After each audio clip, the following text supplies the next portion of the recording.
नमस्कार मित्रांनो, स्वागत आहे सर्वांचं आपल्या या यूट्यूब चॅनलवर. मित्रांनो, आजच्या या सेशनमध्ये आपण पालघर जिल्हा पोलीस पोलीस शिपाई भरती 2024-25 ची लेखी परीक्षा झालेली आहे मित्रांनो. ओके, तर 15 मार्च 2026 रोजी जो काही पेपर झाला होता पालघर जिल्हा पोलीस, या पेपरमधील मित्रांनो आजच्या या सेशनमध्ये आपण मराठी व्याकरण आणि सोबतच जनरल नॉलेज, यालाच आपण जी के म्हणत असतो मित्रांनो. ठीक आहे, जनरल नॉलेज याच्यावरचे जेवढे काही प्रश्न आपल्याला या परीक्षेला विचारले होते त्या सर्व प्रश्नांचं आपण या ठिकाणी स्पष्टीकरणासह उत्तरे पाहणार आहोत. ओके मित्रांनो, पेपर कसा होता हे तुम्हाला आजच्या या सेशनवरून लक्षात येईल. ज्यांचा पेपर झालेला आहे त्यांनी आपला स्कोअर चेक करायचा आहे आणि सोबतच मित्रांनो आपली कुठे चुका झाली ते या ठिकाणी बघायचं आहे. आपल्याला आजचा हा सेशन, तुम्ही जर SRPF आणि कारागृह पोलीससाठी फॉर्म भरला असेल तर तुमच्यासाठी हा सेशन महत्त्वाचा आहे मित्रांनो, कारण प्रश्न खूप रिपीट झालेले आहेत. मी सांगली जिल्हा पोलीसचा पेपर बघितले आणि सोबतच आता आपण हा पालघर जिल्हा पोलीसचा पेपर बघतोय मित्रांनो. याच्यामध्ये मला 3 ते 4 प्रश्न रिपीट दिसले. ओके, रिपीट आलेले आहेत मित्रांनो. ठीक आहे, त्यासाठी सेशन शेवटपर्यंत बघा आणि ह्या सेशनचा फायदा तुम्हाला SRPFच्या पेपरसाठी आणि कारागृह पोलीसच्या पेपरसाठी नक्कीच फायदा होणार आहे. ओके, तर बघूया प्रश्न कशा पद्धतीने आपल्याला परीक्षेला विचारलेले आहेत मित्रांनो. यानंतर जो काही राहिलेला भाग आहे गणित आणि बुद्धिमत्ता,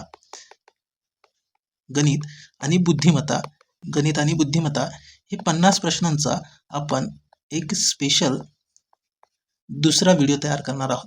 दुसऱ्या व्हिडिओमध्ये तुम्हाला गणित आणि बुद्धिमत्ता या दोन्ही विषयावरील 50 प्रश्नांचा सखोल स्पष्टीकरण आणि सोबतच मित्रांनो शॉर्ट ट्रिक्सनुसार कशा पद्धतीने प्रश्न परीक्षेला आलेले आहेत ते सुद्धा पाहायला मिळणार आहेत मित्रांनो. या पेपरमध्ये जास्तीत जास्त भूमिती आणि बैजिक राशीवरचे प्रश्न विचारलेले आहेत.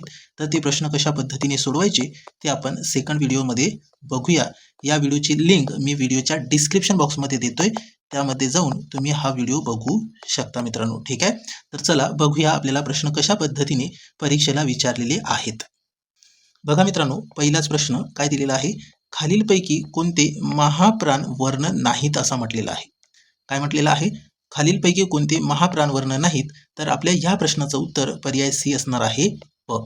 ओके, मग महाप्राण म्हणजे काय, तर यावरती महत्वाचा जो पॉइंट आहे, ज्या वर्णांचा उच्चार करताना फुफ्फुसातील हवा तोंडावाटे बाहेर फेकली जाते त्यांना काय म्हणतात, तर महाप्राण असे म्हणतात. तर लक्षात ठेवा मित्रांनो. तसेच जे काही आपल्याला ऑप्शन दिलेले आहेत, जे बाकीचे ऑप्शन आहेत ते कोणते, श आहे, त्याच्यानंतर श आणि त्याच्यानंतर मित्रांनो स, हे काय आहे तर महाप्राण आहे, हे महाप्राण आहे. आणि जो ऑप्शन C आहे हा जो आहे मित्रांनो अल्प प्राण आहे. ठीक आहे, जे आपल्याला विचारले महाप्राण वर्ण नाहीत तर हेच पर्याय C आपल्या प्रश्नाचा उत्तर आहे. क्लिअर झालं. अशा पद्धतीने आपल्याला पहिला प्रश्न विचारला होता.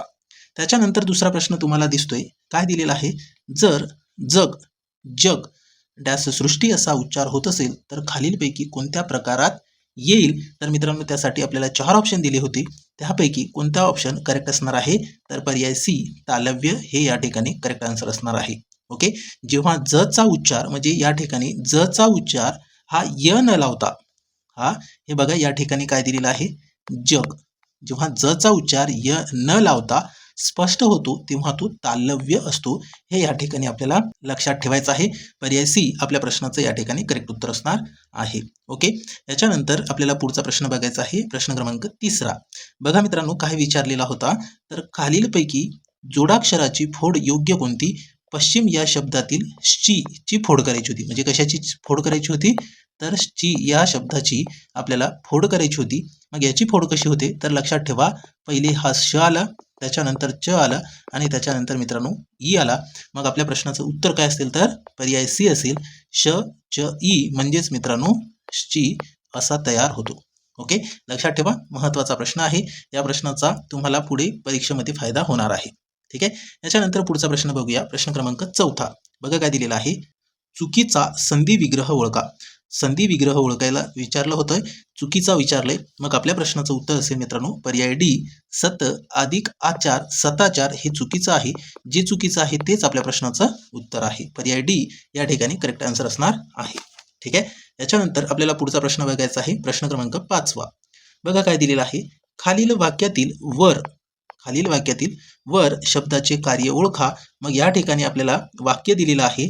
काय दिलेलं आहे तर बघा, दशरथाने कैकेयीला 2 वर दिले. बघा या ठिकाणी वर दिले याचा कार्य ओळखायचा होता आपल्याला. ठीक आहे. या शब्दाचा कार्य ओळखायचा होता. मग या ठिकाणी आपल्या प्रश्नाचं उत्तर काय असेल तर पर्याय सी असेल मित्रांनो, नाम. ओके. हे जे या वाक्यामध्ये वर वापरलेलं आहे ते कशाचं कार्य करते तर नामाचं कार्य करते. क्लिअर झालं. वर म्हणजे मित्रांनो याचा दुसरा पण अर्थ निघतोय. ओके. वर म्हणजे काय तर याचा दुसरा पण अर्थ आहे आशीर्वाद. ओके. आशीर्वाद किंवा आपण याला वचन पण म्हणतो. ओके. वर म्हणजे आशीर्वाद किंवा वचन असा होतो. वाक्यामध्ये आपल्याला या वाक्यामध्ये बघा वस्तू किंवा संकल्पनेचे नाव आलेले आहेत. ओके. म्हणून हे काय आहे तर नामाचे कार्य करते. ठीक आहे, लक्षात ठेवा. त्याच्यानंतर आपण पुढचा प्रश्न बघूया. बघा प्रश्न क्रमांक 6 काय दिलेला आहे. पंचमा विभक्तीचे प्रत्यय कोणते आहे. जे विभक्तीवरती प्रश्न विचारलेला आहे. ठीक आहे. विभक्ती या टॉपिकवरती प्रश्न विचारलेला आहे. तर आपल्याला पंचमा विभक्तीचा प्रत्यय ओळखायचा होता. तर या आपल्या प्रश्नाचं उत्तर काय असेल तर पर्याय डी असेल, ऊन हुन. क्लिअर झालं. ठीक आहे. तर या हे सप्तमी मध्ये असणार आहे. ठीक आहे. त्याच्यानंतर सलानाते हे मित्रांनो चतुर्थी, नेयशी हे तृतीयामध्ये. ठीक आहे. मग उन्हून हे पंचमी विभक्तीचा प्रत्यय आहे, लक्षात ठेवा. ठीक आहे. याच्यानंतर पुढचा प्रश्न बघायचा आपल्याला. प्रश्न क्रमांक 7 बघा काय दिलेला आहे. तर आपल्याला या ठिकाणी स्क्रीनवरती दिसतोय, खालील वाक्यातील सर्वनामाचा प्रकार ओळखा. या ठिकाणी वाक्य काय दिलेलं आहे तर बघा, तिकडे कोण आहे ते मला माहिती नाही. तिकडे कोण आहे ते मला माहित नाही. मग सर्वनामाचा प्रकार ही कशावरून ओळखायचा होता तर या वाक्यामध्ये बघा कोण या शब्दाला अंडरलाईन केलेली आहे. ओके. मग या ठिकाणी हा कोणत्या सर्वनामाचा प्रकार असेल तर आपल्या प्रश्नाचं उत्तर असेल मित्रांनो पर्याय बी, अनिश्चित सर्वनाम. ठीक आहे. पर्याय बी अनिश्चित सर्वनाम असणार आहे. ठीक आहे. आत्मवाचक सर्वनामासाठी काय आहे तर आपण स्वतःनीच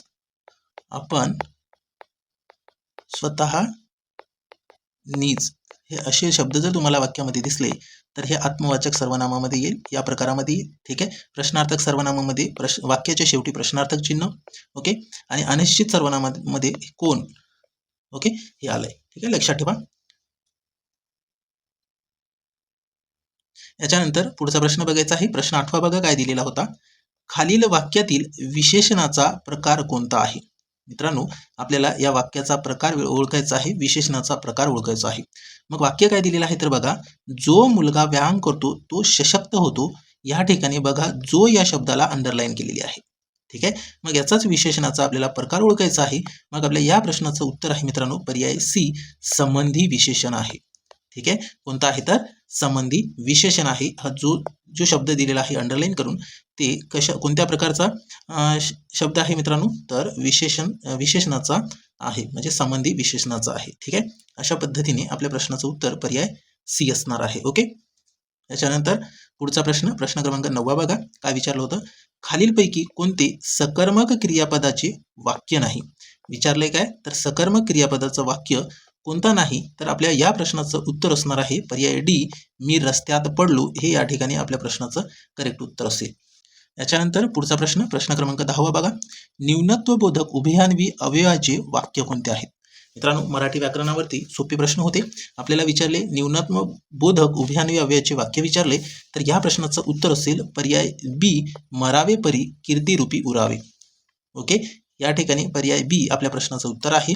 त्याच्यानंतर पुढचा प्रश्न क्रमांक 11 बघा, साखर भात या शब्दाचा समास ओळखा. समासावरती पण प्रश्न विचारले. मग साखर भात हा जो आहे हा शब्द कोणत्या समासाचा आहे तर कोणत्या प्रकारच्या समासाचा आहे तर लक्षात ठेवा या प्रश्नाचं उत्तर पर्याय बी आहे, मध्यम पदलोपी. म्हणजेच मित्रांनो साखर भात हे जे आहे साखर आणि भात या 2 शब्दापासून तयार झालेला आहे. त्यालाच मध्यम पदलोपी, साखर घालून केलेला भात याला साखर भात म्हणतोय आपण. मध्यम पदलोपी हे समासाचा प्रकार आहे. ठीक आहे. याच्यानंतर पुढचा प्रश्न 12 नंबरचा प्रश्न बघा. खालीलपैकी कोणता शब्द वैकल्पिक द्वंद्व समास प्रकारातील आहे? मित्रांनो समासावरती बघा कंटिन्यू प्रश्न आलेला आहे. 11वा प्रश्न 12वा प्रश्न बघा. मग आता विचारले वैकल्पिक द्वंद्व समास, तर आपल्या या प्रश्नाचं उत्तर काय असेल तर पर्याय सी असणार आहे, खरे खोटे. ठीक आहे, म्हणजेच याला आपण वैकल्पिक कसे समजणार तर खरे किंवा खोटे. विकल्प दिला आपल्याला खरे किंवा खोटे. ओके, यालाच वैकल्पिक द्वंद्व समास प्रकारातील आपण शब्द म्हणू शकतो. ठीक आहे, याच्यानंतर आपल्याला पुढचा प्रश्न बघायचा आहे. प्रश्न क्रमांक 13वा बघा काय दिलेला आहे. अर्ज हा कोणत्या भाषेतील मूळ शब्द आहे? अर्ज हा जो आहे हा कोणत्या भाषेतील मूळ शब्द आहे तर अरबी भाषेतील आहे. पर्याय डी आपल्या प्रश्नाचं उत्तर असणार आहे. याच्यानंतर पुढचा प्रश्न क्रमांक 14वा बघा. अभिनंदन या शब्दाचा प्रकार सांगा. अभिनंदन या शब्दाचा प्रकार काय असणार आहे तर पर्याय सी मध्ये आपल्या प्रश्नाचं उत्तर आहे उपसर्ग. ठीक आहे, याच्यानंतर पुढचा प्रश्न क्रमांक 15वा काय विचारलं होतं बघा स्क्रीनवरती दिसतोय. खालील वाक्यातील अर्थालंकारांचे प्रकार सांगा. मग वाक्य काय दिलेलं आहे, अलंकारावरती प्रश्न विचारले बघा मित्रांनो. लहानपण देगा देवा, मुंगी साखरेचा रवा, ऐरावत रत्न थोर, त्यासी अंकुशाचा मार. मग कोणत्या अलंकाराचा प्रकार आहे तर मित्रांनो या ठिकाणी पर्याय सी मध्ये बघू शकता दृष्टांत अलंकाराचा हा वाक्य आहे, लक्षात ठेवायचं आहे. ठीक आहे, त्यानंतर 16 नंबरचा प्रश्न बघा काय विचारलेला आहे. खालीलपैकी योग्य शब्द कोणता, म्हणजे व्याकरणदृष्ट्या बरोबर कोणता शब्द आहे तर मित्रांनो आपल्या या प्रश्नाचं अचूक उत्तर असेल पर्याय सी पुट्यधीस. ठीक आहे, हे या ठिकाणी करेक्ट आपल्या प्रश्नाचं उत्तर असणार आहे. त्याच्यानंतर पुढचा प्रश्न क्रमांक 17वा बघा काय दिलेला आहे. अभ्युदय शब्दाचा समानार्थी शब्द सांगा. काय आहे या प्रश्नाचं उत्तर पर्याय ए उत्थान. ठीक आहे, त्याच्यानंतर आपल्याला पुढचा प्रश्न बघायचा आहे. प्रश्न क्रमांक 18वा बघा काय दिलेला आहे. वाक्प्रचाराचा अर्थ सांगा. मग वाक्प्रचार काय दिलेला आहे, अडणीवरचा शंख असणे. अडणीवरचा शंख असणे हे वाक्प्रचार दिलेला आहे. मग आपल्या प्रश्नाचं उत्तर असेल पर्याय ए निरुपयोगी असणे. हेच अडणीवरचा शंख असणे ह्या वाक्प्रचाराचा अर्थ असणार आहे. ठीक आहे, याच्यानंतर पुढचा प्रश्न क्रमांक 19वा बघा. एखाद्या कामाला पुन्हा नव्याने सुरुवात करणे म्हणजे काय तर एखाद्या कामाला पुन्हा नव्याने सुरुवात करणे म्हणजे मित्रांनो उभा इंद्र करणे. ओके, पर्याय सी आपल्या प्रश्नाचं उत्तर असणार आहे. त्याच्यानंतर पुढचा प्रश्न 20 नंबरचा बघा. कंटिन्यू एकामागे एक आपल्याला एकाच टॉपिकवरचे प्रश्न पाहायला मिळत आहे. ठीक आहे, आता परत आपल्याला काय विचारले बघा. अर्धचंद्र देणे याचा अर्थ काय. अर्धचंद्र याला केलेली आहे अंडरलाईन बघा. अर्धचंद्र देणे याला केलेली आहे अंडरलाईन. मग याचा अर्थ आपल्याला विचारले तर आपल्या प्रश्नाचं उत्तर असेल हकालपट्टी करणे म्हणजेच अर्धचंद्र देणे होय. ठीक आहे, अर्धचंद्र देणे. त्याच्यानंतर 21 नंबरचा प्रश्न बघा. परत मनीचा अर्थ सांगायचा आहे. मग म्हण काय दिलेली आहे तर बघू शकता. अहेर नारळाचा आणि गजर वंजात्र्यांचा या ठिकाणी हे मन दिलेलं आहे. याचा अर्थ विचारलाय मित्रांनो. आपल्या प्रश्नाचं उत्तर असेल करणे थोडेसे आणि गलबलाच फार. हे या ठिकाणी या म्हणीचा काय आहे अर्थ आहे. पर्याय बी आपल्या प्रश्नाचं उत्तर असेल मग. ठीक आहे, याच्यानंतर पुढचा प्रश्न क्रमांक 22वा. विसंगत मन ओळखा बघा. परत म्हणवरती प्रश्न आलाय बघा. म्हणीवरती वाक्प्रचारावरती किती सारे प्रश्न विचारले. ओके, तर या ठिकाणी विसंगत आपल्याला मन विचारलेली आहे. कोणती आहे तर लक्षात ठेवा आपल्या प्रश्नाचं उत्तर पर्याय ए असेल पयदक्षिणा आणि लक्ष प्रदक्षिणा. ठीक आहे, हेच विसंगत मन आहे. पर्याय ए आपल्या प्रश्नाचं उत्तर असेल. त्याच्यानंतर पुढचा प्रश्न क्रमांक 23वा बघा. गाजर पारखी अंडरलाईन केलेला शब्द आहे. गाजर पारखी अलंकारिक शब्दाचा अर्थ काय. परत बघा मित्रांनो या ठिकाणी अलंकारिक शब्द विचारले तर आपल्या प्रश्नाचं उत्तर असेल पर्याय ए चांगल्याची पारख नसलेला यालाच गाजर पारखी असे लक्षात ठेवायचं आहे. गाजर पारखी या अलंकारिक शब्दाचा अर्थ काय आहे तर चांगल्याची पारख नसलेला. ठीक आहे, याच्यानंतर पुढचा प्रश्न क्रमांक 24वा बघा. द्राविडी प्राणायाम करणे वाक्प्रचाराचा अर्थ सांगा. तर द्राविडी प्राणायाम करणे या वाक्प्रचाराचा अर्थ काय. परत बघा एकाच टाईपवरचे प्रश्न आलेले आहेत. ठीक आहे, तर द्राविडी प्राणायाम करणे हे आपल्याला या ठिकाणी पर्याय सी मध्ये उत्तर पाहायला मिळते. सरळ मार्ग सोडून लांबच्या मार्गाने जाणे यालाच द्राविडी प्राणायाम करणे हे असा याचा अर्थ असणार आहे. पर्याय सी आपल्या प्रश्नाचं उत्तर आहे. ठीक आहे, त्याच्यानंतर 25 नंबरचा प्रश्न बघा. मृत्युंजय या पुस्तकाचे लेखक कोण आहे तर मित्रांनो मृत्युंजय या पुस्तकाचे लेखक आहेत शिवाजी सावंत. पर्याय डी आपल्या प्रश्नाचं उत्तर आहे. ठीक आहे, मृत्युंजय या पुस्तकाचे लेखक कोण आहे तर शिवाजी सावंत. लक्षात ठेवा. ठीक आहे, अशा पद्धतीने आपल्याला मराठी व्याकरणावरती 25 प्रश्न विचारले होते मित्रांनो. ठीक आहे. 25 प्रश्नांपैकी किती प्रश्नांचे अचूक उत्तर तुम्हाला परीक्षेला देता आले ते कमेंट बॉक्समध्ये कळवायचं आहे. आणि सोबतच मित्रांनो, आपण आपल्या या चॅनलवरती पोलीस भरतीला जेवढे काही पेपर झाले, जेवढ्या जिल्ह्याचे पेपर झाले, पोलीस भरती 2024-25 म्हणजे 2026 मध्ये पेपर आहेत. मग या भरतीमध्ये जेवढ्या जिल्ह्याचे पेपर होणार आहेत किंवा झालेले आहेत, त्या सर्व जिल्ह्यांचे आपण याच यूट्यूब चॅनलवरती मित्रांनो गणित, बुद्धिमत्ता आणि सोबतच मित्रांनो मराठी प्लस जीके यावरचे सर्व प्रश्न म्हणजे 100 प्रश्नांचा या ठिकाणी आपण व्हिडिओज अपलोड करणार आहोत. प्रत्येक प्रश्नांचं या ठिकाणी सखोल विश्लेषण असेल आणि गणितावरील प्रश्नांचे शॉर्ट ट्रिक्स प्लस कन्सेप्टनुसार आपल्याला या ठिकाणी शिकायला मिळणार आहेत. त्यासाठी काय करायचं आहे तर मित्रांनो, फक्त आपल्या या यूट्यूब चॅनलला सबस्क्राईब करायचं आहे. तुम्ही जर आपल्या या यूट्यूब चॅनलवरती नवीन असाल तर चॅनलला सबस्क्राईब करा. सोबतच व्हिडिओ आवडल्यास व्हिडिओला लाईक करायचं आहे. व्हिडिओची लिंक मित्रांपर्यंत शेअर करायचं आहे. ठीक आहे. हा जो पुस्तक आहे मृत्युंजय, हा पुस्तक कर्णाच्या जीवनावर आधारित आहे मित्रांनो. मृत्युंजय हा पुस्तक, या पुस्तकाचे लेखक शिवाजी सावंत. ठीक आहे, लक्षात ठेवा. याच्यानंतर पुढचा प्रश्न बघायचा आपल्याला, प्रश्न क्रमांक 26. बघा काय दिलेला आहे. मुंबई नागपूर या शहरांना जोडणाऱ्या समृद्धी महामार्गाची एकूण लांबी किती?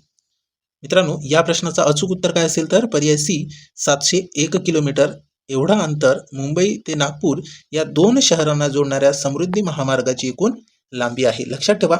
या समृद्धी महामार्गाचं नाव काय आहे तर लक्षात ठेवा, हिंदू हृदय सम्राट बाळासाहेब ठाकरे. महाराष्ट्र समृद्धी महामार्ग नाव आहे हिंदू हृदय सम्राट बाळासाहेब ठाकरे. ठीक आहे, लक्षात ठेवा. महत्वाचा पॉईंट आहे मित्रांनो. ठीक आहे. याच्यानंतर आपल्याला पुढचा प्रश्न बघायचा आहे, प्रश्न क्रमांक 27. बघा काय दिलेला आहे. खालीलपैकी कोणता किल्ला युनेस्कोच्या जागतिक वारसा स्थळ यादीत समाविष्ट नाही? कोणता स्थळ आहे जो युनेस्कोच्या जागतिक वारसा स्थळ यादीमध्ये समाविष्ट नाही? तर मित्रांनो, आपल्या प्रश्नाचं उत्तर असेल पर्याय डी पुरंदर. ओके, हे जे आहे हे युनेस्कोच्या जागतिक वारसा स्थळ यादीत समाविष्ट नाही. ठीक आहे, लक्षात ठेवा. याच्यानंतर पुढचा प्रश्न, प्रश्न क्रमांक 28. बघा, नवीन फौजदारी कायदे केव्हापासून लागू करण्यात आले? तर मित्रांनो, आपल्या प्रश्नाचं उत्तर असेल पर्याय बी 1 जुलै 2024. त्याच्यानंतर आपल्याला पुढच्या प्रश्नाकडे जायचं आहे. प्रश्न क्रमांक 29. बघा, खालीलपैकी कोणते ऑपरेशन भारताने पहलगाम दहशतवादी हल्ल्यातील सूत्रधारांचा खात्मा करण्यासाठी राबवले? तर मित्रांनो, कोणतं ऑपरेशन आहे जे पहलगाम दहशतवादी हल्ल्यातील सूत्रधारांचा खात्मा करण्यासाठी राबवले? तर या प्रश्नाचं उत्तर आहे मित्रांनो पर्याय ए मध्ये पाहायला मिळतो आपल्याला ऑपरेशन महादेव. ओके, आता यावरचे महत्त्वाचे पॉईंट आपल्याला लक्षात ठेवायचं आहे. बघा, हे जे बाकीचे ऑप्शन दिलेले आहे ते ऑप्शन आपल्याला या ठिकाणी लक्षात ठेवायचं आहे. त्याच्यावरती पण प्रश्न परीक्षेला येऊ शकतात. तर पहलगाम दहशतवादी हल्ल्यातील सूत्रधारांचा खात्मा करण्यासाठी कोणतं ऑपरेशन राबवलं? तर ऑपरेशन महादेव. तर यानंतर पर्याय बी जो दिलेला आहे ऑपरेशन शिवा, तर हे जे आहे हे कशासाठी राबवले होते? तर मित्रांनो 2025 मध्ये जे आहे 2025 मध्ये अमरनाथ यात्रेकरूंना दहशतवादी धमक्या आणि ड्रोन हल्ल्यापासून संरक्षण देण्यासाठी भारतीय लष्कराने हे ऑपरेशन राबवले होते. ठीक आहे. त्याच्यानंतर ऑप्शन सी बघताय तुम्ही, ऑप्शन सी मध्ये दिलेला आहे ऑपरेशन ब्रह्मा. मग हे ऑपरेशन ब्रह्मा कशासाठी राबवले होते?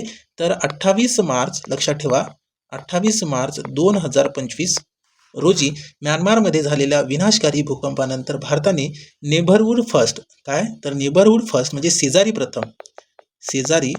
प्रथम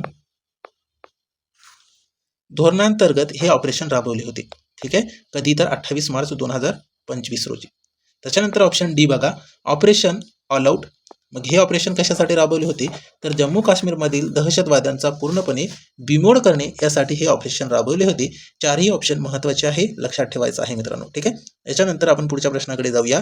प्रश्न क्रमांक 30 बघा, पालघर जिल्ह्याचे विद्यमान पालकमंत्री कोण आहेत? पालघर जिल्ह्याचे विद्यमान पालकमंत्री कोण आहेत? तर लक्षात ठेवा, आपल्या प्रश्नाचं उत्तर असेल पर्याय बी श्री गणेश नाईक. ठीक आहे, कोण आहे तर श्री गणेश नाईक आहे. ठीक आहे. याच्यानंतर पुढचा प्रश्न, प्रश्न क्रमांक 31 बघा, महाराष्ट्र राज्याचे पोलीस महासंचालक कोण आहेत? कोण आहेत मग महाराष्ट्र राज्याचे पोलीस महासंचालक? तर मित्रांनो, आपल्या प्रश्नाचं उत्तर असेल पर्याय बी श्री सदानंद दाते हे महाराष्ट्र राज्याचे पोलीस महासंचालक आहेत. ठीक आहे. आता यावरचे महत्त्वाचे पॉईंट आपल्याला लक्षात ठेवायचं आहे.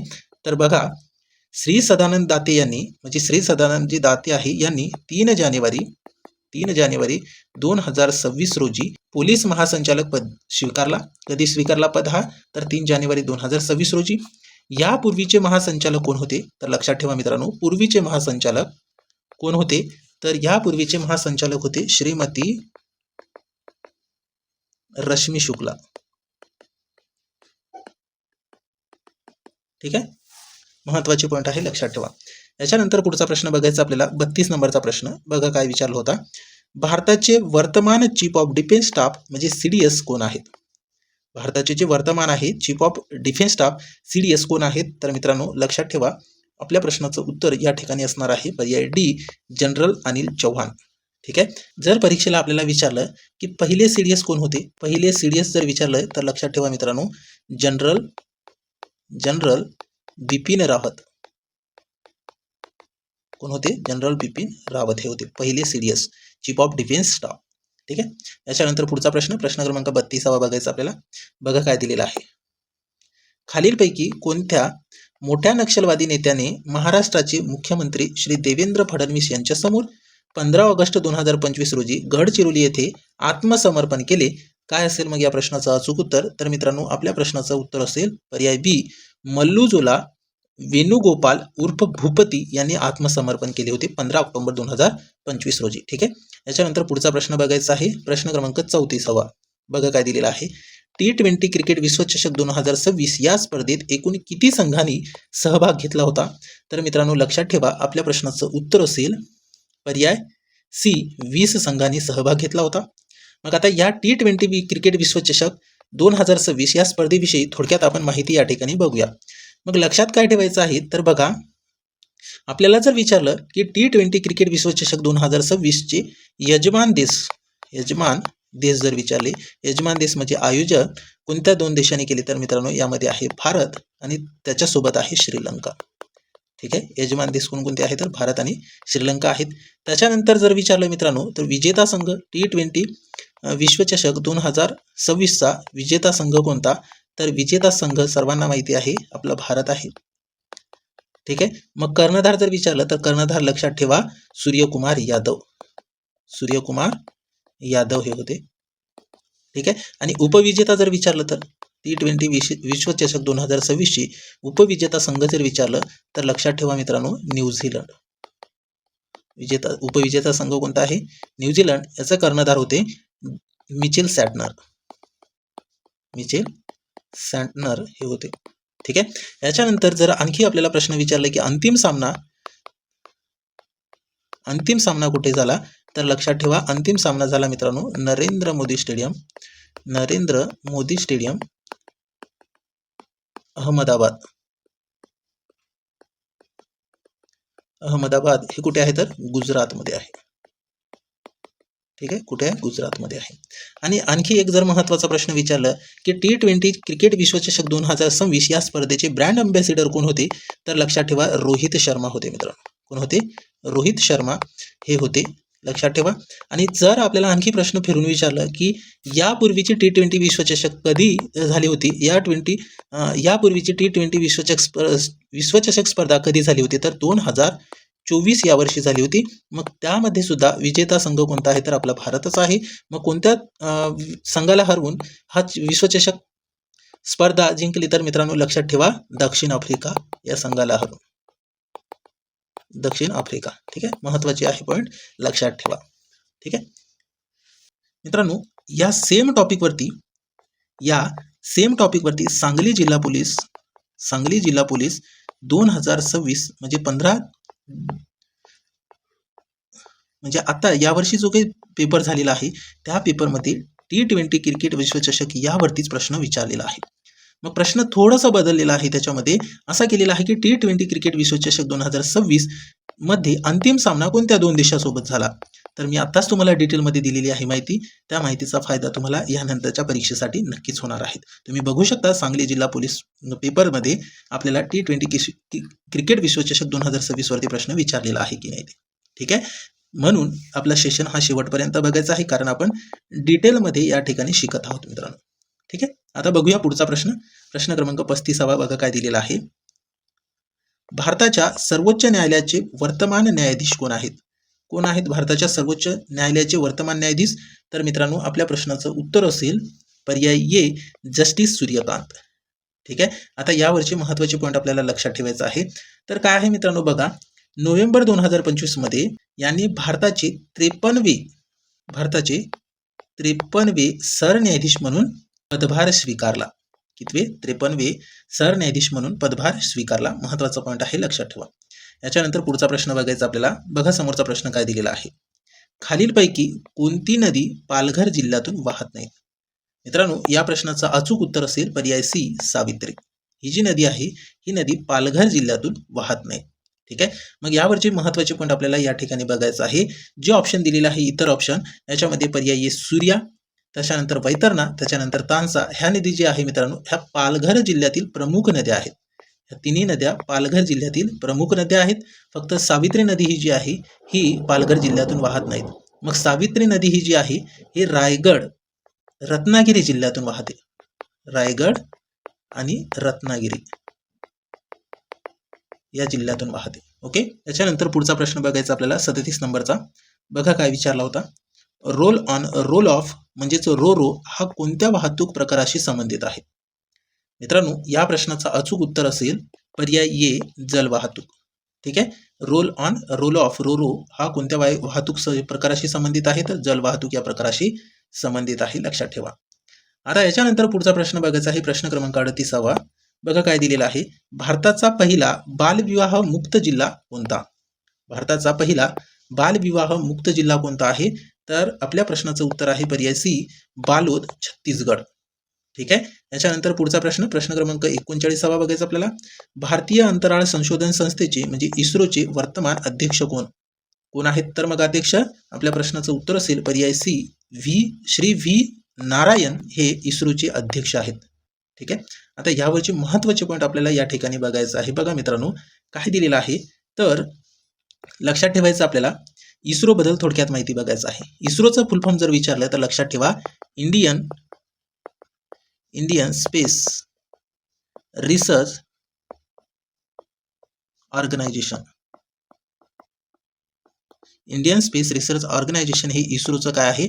फुल फॉर्म आहे. मग इस्रोची स्थापना कधी झाली असं जर प्रश्न विचारला तर लक्षात ठेवा 15 ऑगस्ट 1969 रोजी झाली होती. ठीक आहे.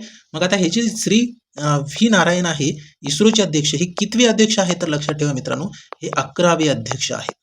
11वे अध्यक्ष आहेत. ठीक आहे. मग या भारतीय अंतराळ संशोधन संस्थेची म्हणजे इस्रोची स्थापना कोणी केली? तर लक्षात ठेवा तर याची स्थापना केली आहे डॉक्टर विक्रम साराभाई.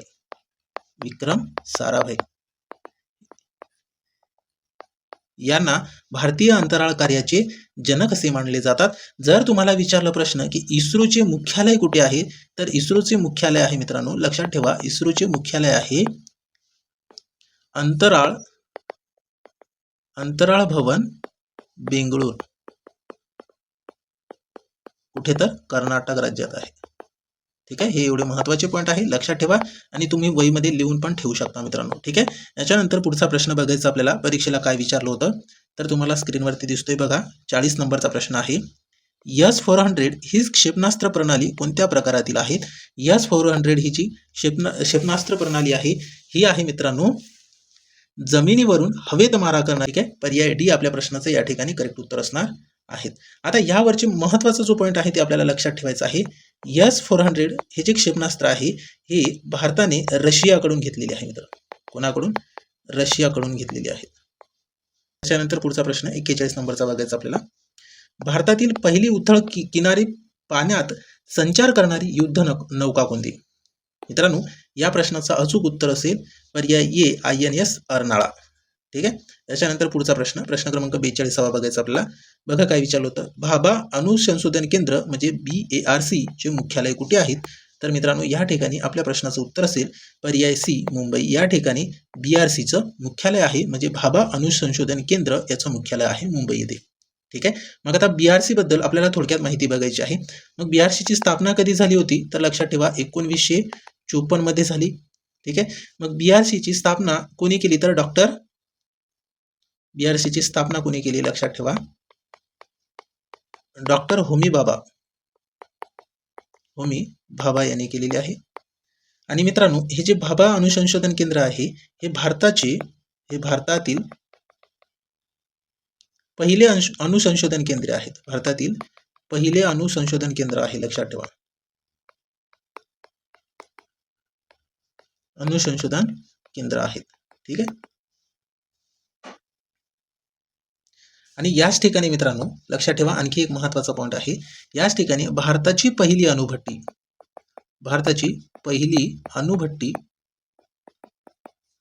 अप्सरा, भारताची पहिली अणुभट्टी अप्सरा याच केंद्रामध्ये सुरू झाली होती. ठीक आहे. हे महत्त्वाचे पॉइंट आहे, लक्षात ठेवा. याच्यानंतर पुढचा प्रश्न क्रमांक 43 बघा. खालीलपैकी कोणते विद्युत शक्तीचे एकक आहेत? कोणता आहे विद्युत शक्तीचं एकक? तर मित्रांनो आपल्या प्रश्नाचं उत्तर आहे पर्याय बी, वॅट. हे विद्युत शक्तीचं एकक आहेत. मग बाकीचे जे ऑप्शन आहे ते कशाचे एकक आहे? तर लक्षात ठेवा, न्यूटन हे बलाचे एकक आहे. न्यूटन हे कशाचे एकक आहे? बलाचे. त्याच्यानंतर व्होल्ट हे विभवांतराचं एकक आहे. विभवांतराचं आहे. त्याच्यानंतर फॅराडे हे विद्युत